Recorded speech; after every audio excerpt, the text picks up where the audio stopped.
Welcome to the Deep Wealth Podcast, where you learn how to extract your business and personal deep wealth. I'm your host, Jeffrey Feldberg. This podcast is brought to you by Deep Wealth and the 90-Day Deep Wealth Experience. When it comes to your business deep wealth, your exit or liquidity event is the most important financial decision of your life. But unfortunately, up to 90% of liquidity events fail. Think about all that time and your hard-earned money wasted. Of the quote-unquote successful liquidity events, most business owners leave 50% to over 100% of the deal value in the buyer's pocket and don't even know it. I should know. I said no to a seven-figure offer and yes to mastering the art and the science of a liquidity event. 2 years later, I said yes to a different buyer with a 9-figure deal. Are you thinking about an exit or liquidity event? Don't become a statistic and make the fatal mistake of believing the skills that built your business are the same ones to sell it. After all, how can you master something you've never done before? Let the 90-Day Deep Wealth Experience and the 9-step roadmap of preparation help you capture the best deal instead of any deal. At the end of this episode, take a moment and hear from business owners like you who went through the Deep Wealth Experience. Simon Severino helps business owners in SaaS and Services run their company more effectively, which results in sales that soar. Trusted by Google, Roche, Consilience Ventures, Amgen, AbbVie, he created the strategy sprints method that doubles revenue in 90 days by getting owners out of the weeds. Simon is a TEDx speaker, contributor to Forbes and Entrepreneur Magazine, and member of the SVBS Silicon Valley Blockchain Society.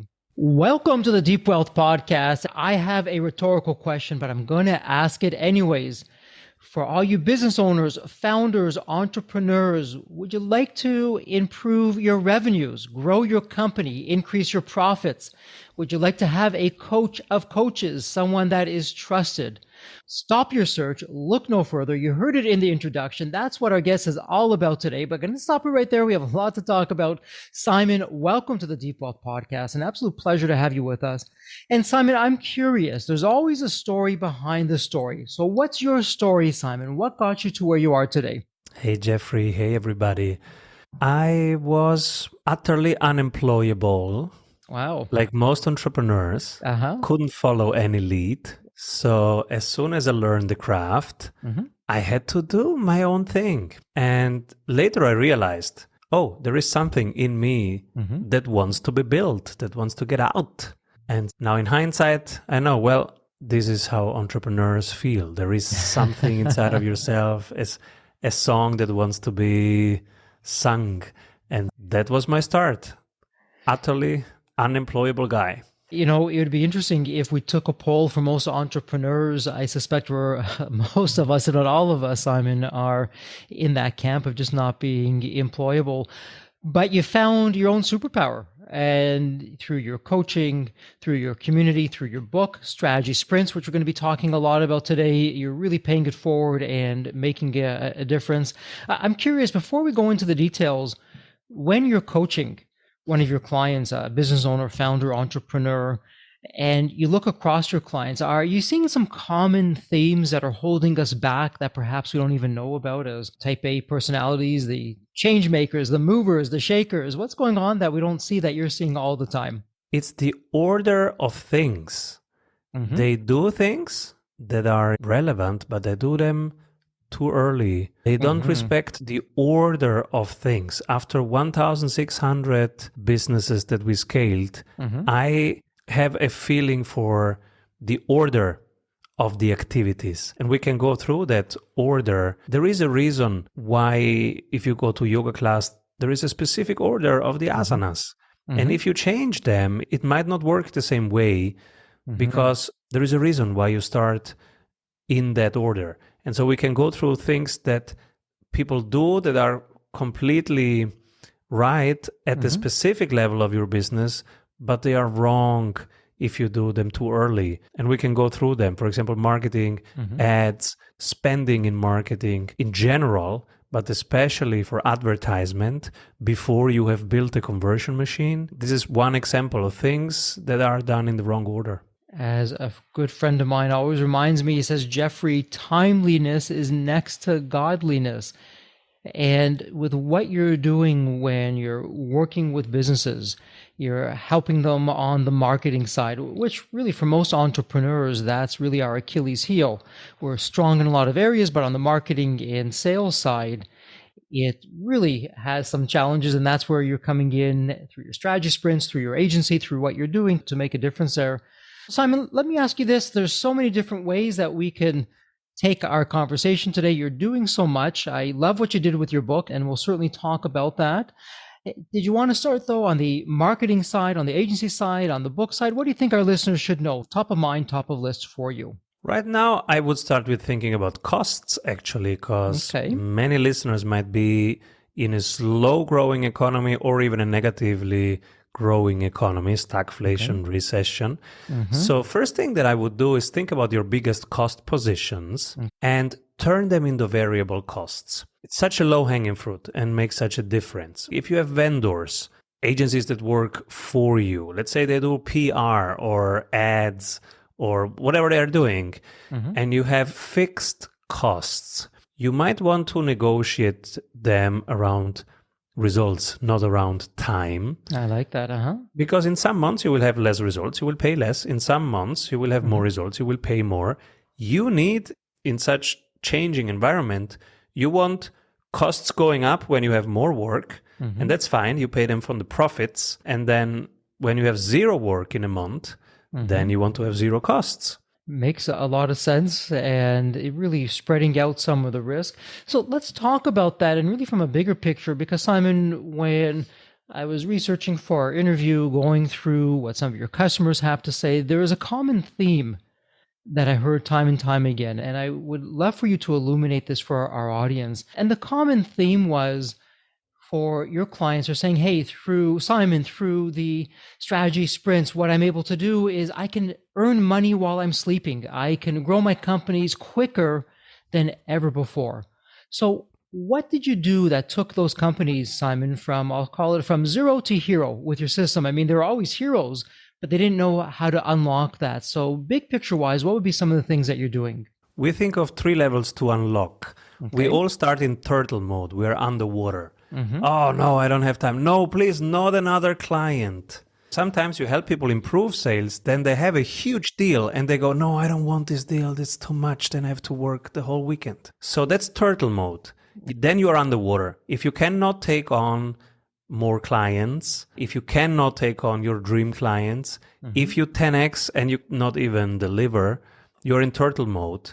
This is where many of us know exactly how it feels. You have either too many clients or not enough clients, and usually you still have tied your delivery to yourself. So there is still a connection, time for money. And as long as it's time for money, you will be the bottleneck, your team will be the bottleneck, nobody will be happy. So we want to move from turtle stage to cheetah stage. Cheetah stage, you are super intense, you're moving forward, massive progress. But over the long run, it's very intense. And so you don't want to be around intense people all the time. Who do you like to hang out with? It's relaxed people. So from cheetah stage, we want also then to shift gears to happy like a dog. We want to be fast like a cheetah, but also happy like a dog. Right. And in order to get there, we have to separate time from income, which is easy to do with positioning and with packaging. And there are 6 baby steps that we have to go through. Baby step 1, we are in turtle mode. It feels confused. I'm underwater. The first 4 things that we do, and these things can be done in days. So the strategy sprint is 90 days, and we can do all 6 steps in those 90 days. Baby step 1, clarify the personal vision and the team vision.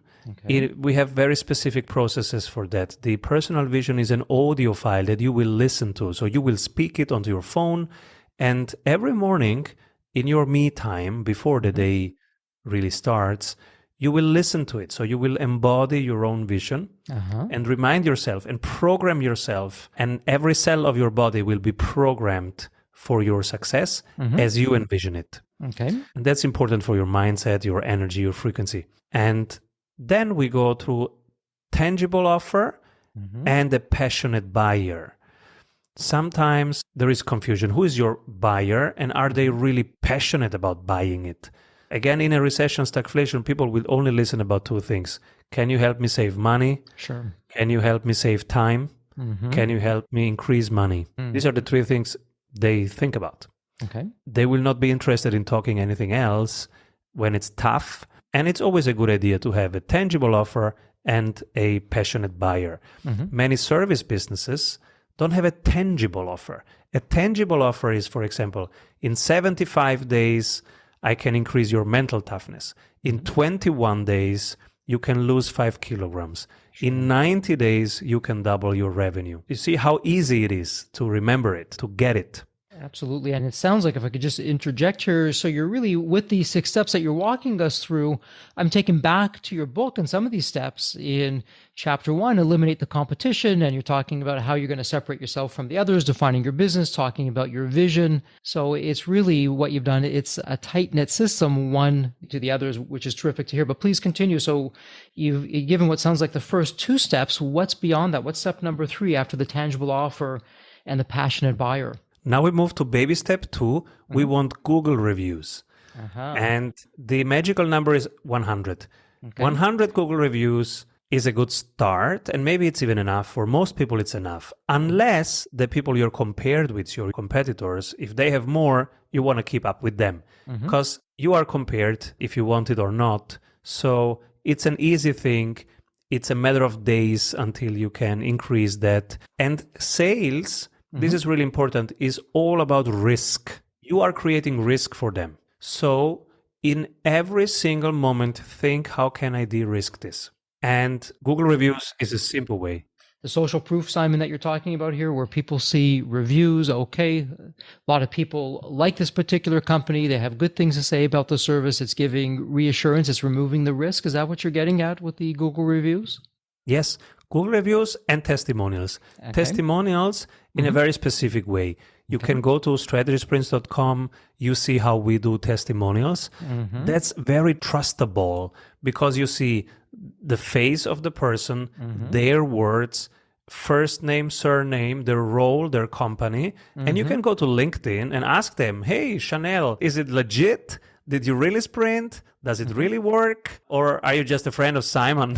Like you can actually ask, right? And you can do that. And that creates trust. Most of the time you don't even want to check because you just trust it. But if one piece is missing, like the name, and I see all these things missing, like the face is missing, the surname is missing, the role is missing, then I just don't trust it. And if I don't trust, now we will never get to baby step 3, and you waste time if you run ads now. Time waste and money waste. Okay, so from the social proof, from the testimonials, from the reviews that we're displaying online in the sprint methodology, in the sprint method, what's number 3 for us? The 3 habits. 95% is not in your control. So what are the 5% that are in your control? Your daily habit, weekly habit, monthly habit. Daily habit. How did I allocate my time today? What will I delegate tomorrow? To either a software or a person. Okay. If I would live more freely and more intentionally, what will I do tomorrow? That's a daily habit. You can always control how you allocate time. Weekly habit. Having a real-time dashboard with 3 numbers. Your marketing number of that week, sales number of that week, operations number of that week. Got it. Okay. These 3 numbers tell you if you're moving in the right direction at the right pace. That's velocity. It's speed, including direction. If you don't have this, you might be moving fast, but in the wrong direction. You might be moving in the right direction, but you're doing the wrong activities. And then on the monthly side, what are we looking at? Once a month, let's do a quick strategic check. What are our competitors doing? Do we need to change anything? And what are the 2 features where we are winning? We will reinvest a little bit more time and money in it. What are the 2 features where we are losing against our competitors? We will disinvest from there. We will cut our costs on that side because if we improve it, we're mediocre. It's not our strategy to become mediocre. So we will reinvest that into the 2 features where we are currently winning. and then we'll be crushing it. And for our listeners, I hope you picked up on that, because Simon, what you're sharing is subtle, but I found it to be a game changer on the business side. All too often, really, we are programmed from a social programming side of things. Take your weakness, focus on it, spend time in it, try to improve it. But I agree with you. Drop your weaknesses, focus on your strengths, make it better, focus on where you're winning, make it even bigger, and you'll get to your goal faster. So for our listeners, incredible. All this is incredible from a takeaway side of things. That one in particular really resonates. And Simon, as we start to round out these 6 strategies, so we're going from the 3 habits that we can easily master. What's number 4 in your 6 steps to be doing? Yeah, next baby step is having one content piece that converts really well every week. Okay. Think of it as a lead magnet. This is what really brings people into your world. Mm-hmm. And it also qualifies the wrong people out and it qualifies the right people in. Okay. Now we can move to baby step 4, where you have content that's nurturing. For example, an email series. Content that when people come in, now they have one experience after the other in the first 10 days. Value, trust, expertise. Wow, can I click more? Now we're at baby step 4. And here you start from your daily flow, where you know now what you want to delegate next. You start writing it down, handing it over, writing it down, handing it over, writing it down. Now you have a manual, a processes manual. This moves you from cheetah level to dog level, because as soon as you start writing down your processes, something magical would happen. You get your time back, because now you can delegate, you can hand over things.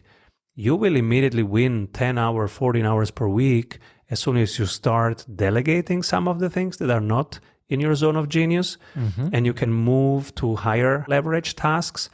Now we are in dog mode, happy like a dog, because you are doing only what you want to do. Sure.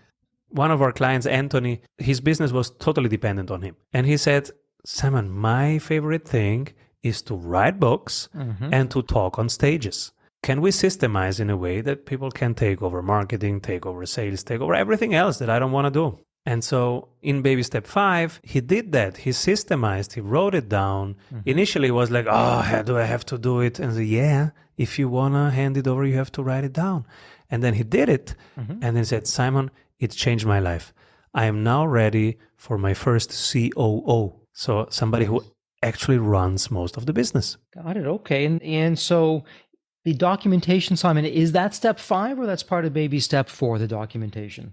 Yeah, it's the end of baby step 4. Okay. And it's the beginning of baby step 5, because now with this documentation, we start handing over, and with the job scorecard, we have a template that has them report on progress of the numbers, but also progress of the processes. They are now also responsible for improving the processes, not just for doing great work, but also documenting how the work is done. And now you are out of the weeds. Now you're in baby step 5. You are out of the weeds. Like, I am now 2 levels above fulfillment. I have 40 hours per week at my disposal. I can use them for higher leverage tasks. This is when I started writing the book, because I had time now for these things, being on podcasts. Now I had time for these things, doing bigger joint ventures, thinking about licensing the IP. And then I found a way, and I've created a certification program. You said at the beginning, the coach of the coaches. I certify strategy sprints coaches because I've made it possible for my IP to work for me. Now I can onboard franchisees who do this in other time zones. But you don't have the time before baby step 5 to write down your stuff, to trademark your IP, because you're always in the business. So in baby step 5, you have now time for these things. It just sounds so alluring, Simon. It's almost like, why don't we just stop here? But it sounds like it just gets better every step of the way. So to round things out with baby step 6, what's that all about? Yeah, now we go specifically into the sales processes and have 2 formats that are really important: the pipeline meeting and the deal review meeting. The pipeline meeting is 5 questions, and it starts with, which opportunities did you create this week? What's the volume? What's the probability? What's your committed next step with the other person? Okay. And everybody shares that. Not just the sales team. Sometimes I have designers or people, in the lab sharing that, because they also create opportunities. Don't underestimate that. And If you see that the discussion starts going all over the places, which usually happens, and then you talk single deals, this is where we split and say, no, that's the deal review, is where we coach each other, do role plays, and help you close deals. And now we have systemized also the sales, because there is a sales script, there is a sales pipeline meeting, and there is a way to coach each other on closing deals. Now we move to baby step 6. We can automate 85% of the B2B sales now. Got it. And on the automation side, Simon, without getting bogged down in the technology, because technology changes what we talk about today, 90 days from now, a year from now may not even exist. Big picture wise, what can you share with us on the automation side that our listeners should be doing, they should be thinking about if they're not already? As you say, those things change all the time. But what's helpful is CRM, where everything comes together. Like these are the people who went on our website. They're really interested. Somebody talked to them. That's the next step. Now, this should happen. So one place where this information can be tagged, and there are so many wonderful softwares, really, just with 5 pieces of software, and it's not even expensive, you can automate all of that. And then there is software like Make.io or Zapier or IFTTT, which tells other software what to do. So they orchestrate all other softwares for you. The big step is just baby step for starting writing it down. When you get into that mode, a quick Google search and you find the latest current software. Even if you hear this in 10 years, you just, maybe you don't Google, maybe you ask ChatGPT, but a quick search online and you'll find the latest software of your choice. But we have, with 5 pieces of software, we have everything talking to each other, and we just do the 15% that's fun, the human part, like closing deals, talking to people that we want to talk to, that are 80%, 85% ready to buy. So that's actually the fun part. Yeah, I like where you're going with that. And so for our listeners, as Simon has been going through this, perhaps you've been taking notes, perhaps you're keeping track of it mentally. I encourage you, come to our show notes, click on the link. You can buy Simon's book, Strategy Sprints, 12 Ways to Accelerate Growth for an Agile Business, because everything Simon is talking about, it's sprinkled throughout the book. And you have it in writing, you have it right from Simon himself, straight from the horse's mouth, as the saying goes. It doesn't get any better than that. And so, Simon, we can pick up on a few themes that you've been sharing with us today. I mean, documentation, and we talk all about that in our 90-day Deep Wealth experience. We consider that an X factor, a Rembrandt. It increases the value of your business. We can talk about the automation. We can talk about the value. But let me ask you this. We started the conversation, and Simon, you astutely pointed out a few low-hanging fruits. And, those we can put our attention to right away and start seeing results quickly with not a lot of effort.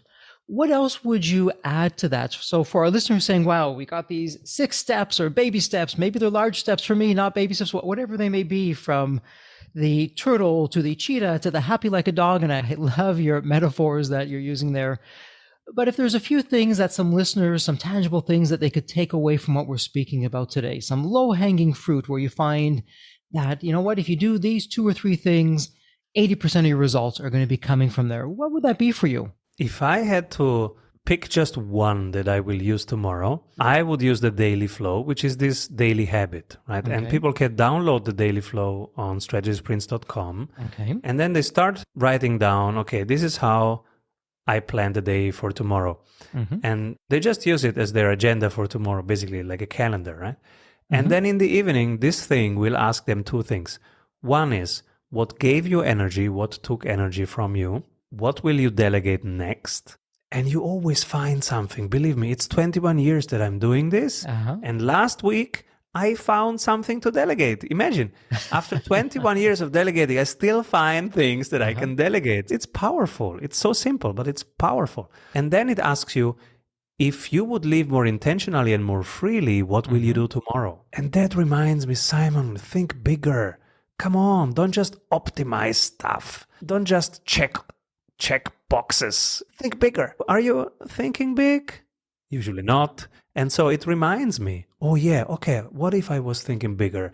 What if I was truly 100% free? What would I do? And then sometimes you have nice ideas. And you remember, oh, I always wanted to do this. Why not starting the project? And Simon, let me ask you this, and I may be reading between the lines here. This is more on the art side of business. Earlier in our conversation, you said something interesting. I don't hear a lot of this out there. And I suspect you're going really under the covers here in great detail with your system and what you're doing. You said to record yourself on your phone or your favorite device, and in the mornings you'll be listening to yourself. And as you talk through that, it just takes me back to whether it be NLP, neuro-linguistic programming, or the field, the quantum field, all kinds of different areas. Am I reading into that, or is there something to that? What can you share with us once we go under the covers of what you are proposing? Look, entrepreneurs take 12 to 30 decisions a day, relevant decisions like this software or that software, hiring that person, firing that person. These are relevant decisions. Now, what do you need in order to take good decisions? And I would say you need a great mental state in terms of your energy in the moment, your frequency in the moment, how much complexity, how much stress, how much ambivalence, ambiguity can you hold right now in your body? So if you are low energy or not clear, if you don't have a clear intention and a high energy, high frequency of your body, you cannot stand the heat of the day. You will collapse and take bad decisions, quick decisions, just because you cannot hold it. You cannot hold the frequency of it. It's just physics. And so your body can be high frequency or low frequency. As a leader, as an entrepreneur, it's your job to take care of your energy first. First thing in the morning, you are responsible for your mindset, your body, and how you show up in which frequency. So the most easy way to get totally ready for the day, first 2 hours before your kids wake up, that's me time.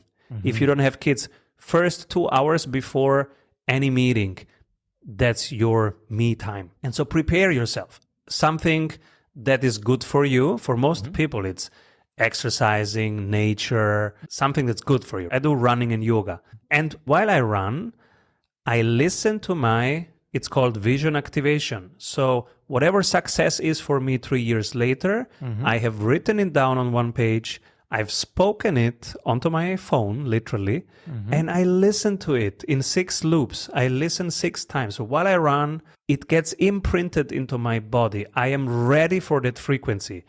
And let me give you an example. Client of ours that has a net worth of $1 million. And in his vision activation, he wrote down, I meet every challenge with courage. My net worth of 3 million grows steadily every month. Now, whenever he says that, inside, he trembles, shivers. He goes, Simon, I don't believe it. I say, all right, what's your number? What's your number in 3 years? And then he goes, well, that is the number. Okay, then this is your true number. Then continue running with that number and tell me in 3 days how it feels. Because, either you lower the number and you believe it immediately, or if it's your true number, but you don't feel it, then it means that your body is not ready for it. So it goes 3 more days, and I said, how does it feel now? Does it feel true to you? Because that's the only important question. Is it your true number? It's just not there yet, because it's 3 years later, obviously. But does it feel true now? And he goes, now it feels 90% true.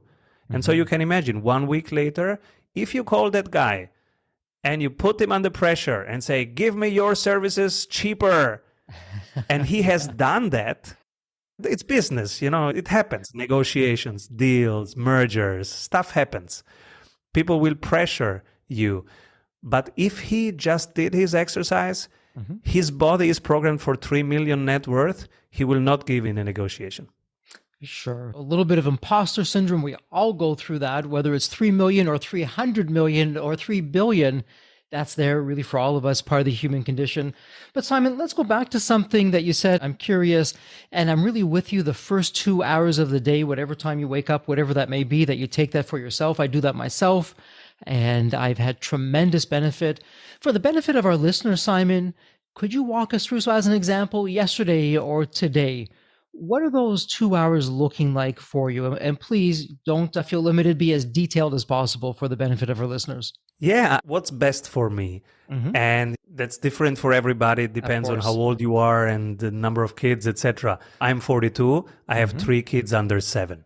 So before they wake up, that's my chance. And those 2 hours are sacred and I really enjoy them. And my routine is pretty simple. First thing, I go out and I run for an hour. While running, I listen to my Simon's Vision activation and I enjoy running. I usually get then some ideas in the second half of the run. And then I have to get back and actually do it, build it or write it. And so I come back inspired. I note it down. I don't interrupt the flow. I just note it to do it later because now I do my 21 minutes yoga. It's Shambhavi Mahamudra Kriya, a set of 21 minutes asanas in a specific order. Also a proven process working since thousands of years for so many people. And I learned this from Sadhguru, who is my yoga teacher. And then I make breakfast for my kids because now they wake up. And so it's breakfast time and then playing, singing, and doing, how do you call it? My boys want to like wrestle. And then again, eating, singing, having fun, preparing them for school. And for our listeners, you're hearing this, you're not seeing Simon. I have the privilege of seeing Simon. And I've got to tell you, as he's describing this, he is just lit up. He is smiling, and I can see the pure joy that's coming from that.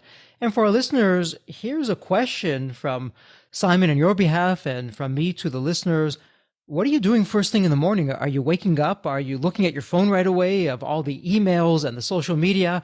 Or are you doing what Simon suggests of taking some time for yourself? And Simon, with your suggestion, which I absolutely love, and it's something that's near and dear to me, my morning ritual is sacred to me, and I really get so much from that. So for our listeners, the question for you is, why not try it? And if you're saying, I don't have 2 hours, perhaps you can wake up a little bit earlier. And if you're still saying, I don't have 2 hours, can you do 60 minutes? If you can't do 60 minutes, can you do 30 minutes? If you can't do 30 minutes, can you do 15 minutes? Where there's a will, there's a way. And so for all of our listeners out there, if we're not taking care of ourselves first, as Simon is advocating for and suggesting, really, who else is going to do that for us? And the short answer is nobody.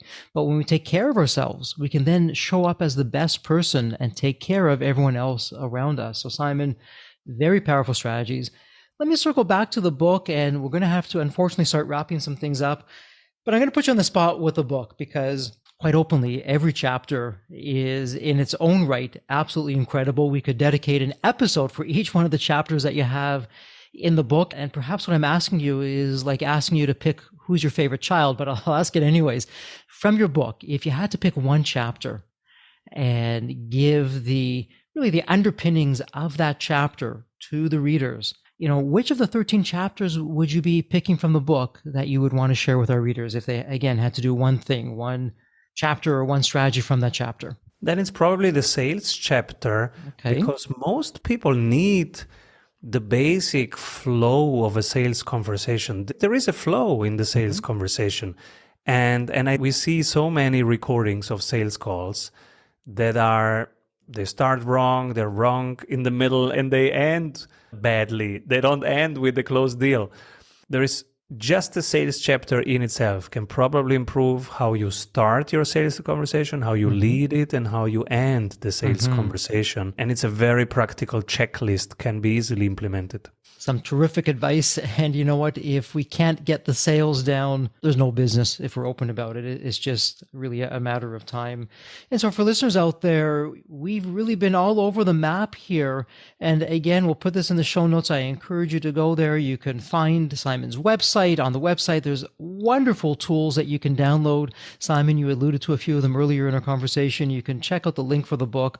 But Simon, as we begin to wrap up, I am absolutely privileged to ask you this question that I ask every guest on the Deep Wealth podcast. And here's the question for you. We'll have a little bit of fun with this. I'd like you to think about the movie Back to the Future, where you have that magical DeLorean car that will take you to any point in time. So Simon, here's the fun part. You wake up tomorrow morning. This is in your 2 hours of power that you're focusing on for yourself. And when you look out the window, not only is the DeLorean car there, but the door is open and it's waiting for you to hop on in. So you hop into the DeLorean car and you can now go back in time to any point in your life. Simon, as a young child, a teenager, whatever point in time it would be. Simon, what are you telling your younger self in terms of life wisdom or life lessons? Or, hey, Simon, do this, but don't do that. What would that sound like? Buy Bitcoin earlier. But then we wouldn't be speaking. You'd be off on some island having a pina colada and all this wonderful knowledge and wisdom. But I hear you, Simon. Buy Bitcoin early. In addition to that, but what else would you be telling yourself? I would probably try to hang out with Meister Eckhart, the German mystic, who is such a badass, such a cool guy, right. Incredible, very underrated, and must be a wild person. I guess we would walk and he would just talk for an hour and I would just listen and take notes, and I would love that. Well, would I be out of line if I said one of my takeaways from what I'm hearing you say is find the smartest, wisest person, spend some time with them, listen more, talk less, and hear what they have to say? Yes, totally. I absolutely love that. And Simon, before we wrap this up, if someone wants to reach you online, become a client, learn more, we have obviously your website that's in the show notes. Is that the best place, or is there somewhere else that someone should be going online to strike up a conversation with you? Yeah, strategysprints.com is where they can find the tools, they can find us, they can hop on a call with us. Best place, strategysprints.com. Terrific. And Simon, I am going to, for our listeners, quote, and it's a quote from your book, from you, as we wrap this up, because when I read it, I just stopped what I was doing, reread it a few times, and it really embodies what we spoke about today. And for our listeners, please listen up. And this is from Simon. It's in the book. And it's for all sprinters, the people who build something bigger than themselves, who shift from star to galaxy. Keep rolling. And Simon, as we wrap up this episode, those words are so apropos, really the essence of what you're doing, what we're doing here at Deep Wealth. And for our listeners, from Simon, from myself, really heartfelt thank you for spending part of your day with us. And Simon, to you, a heartfelt thank you for taking your day, sharing your wisdom, your insights. And as we like to say at Deep Wealth, please continue to stay healthy and safe. Thank you so much. Thank you, Jeffrey, for showing up for your community with this consistency and holding the space. The Deep Wealth experience was definitely a game changer for me. This course is one of the best investments you will ever make, because you will get an ROI of 100 times that. Anybody who doesn't go through it will lose millions. If you don't have time for this program, you'll never have time for a successful liquidity. I mean, it was the best value of any business course I've ever taken. The money was very well spent. Compared to when we first began, today I feel better prepared, but in some respects, maybe less prepared, not because of the course, but because the course brought to light so many things that I thought we were on top of that we need to fix. I 100% believe there's never a great time for a business owner to allocate extra hours into his or her week or day. So it's an investment that will yield results today. I thought I will reap the benefit of this program in 3 to 5 years down the road. But as soon as I stepped forward into the program, my mind changed immediately. There was so much value in the experience that the time I invested paid back so much for the energy that was expended. The Deep Wealth experience compared to other programs is the top. What we learned is very practical. Sometimes you learn stuff that is great to learn, but you never use it. The stuff we learned from Deep Wealth experience, I believe is going to benefit us both. I've done an executive MBA. I've worked for billion-dollar companies before. I've worked for smaller companies before I started my business. I've been running my business successfully now for getting close to a decade. We're on a growth trajectory. Reflecting back on the Deep Wealth, I knew less than 10% what I know now. Maybe close to 1% even. Hands down the best program in which I've ever participated. And we've done a lot of different things over the years. We've been in other mastermind groups, gone to many seminars, workshops, conferences, retreats, read books. This was so different. I haven't had an experience that's anything close to this in all the years that we've been at this. It's 5-star, A+. I would highly recommend it to any super busy business owner out there. And Deep Wealth is an accurate name for it. This program leads to deeper wealth. and happier wealth, not just deeper wealth. I don't think there's a dollar value that could be associated with such an experience and knowledge that could be applied today and forever. Are you leaving millions on the table? Please visit www.deepwealth.com/success to learn more. If you're not on my email list, you'll want to be.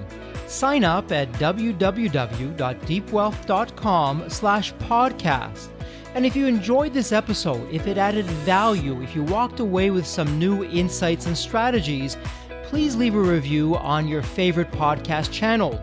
Reviews help us reach new listeners, grow the show, and continue to create content that you'll enjoy. And as we wrap up this episode, as always, please stay healthy and safe.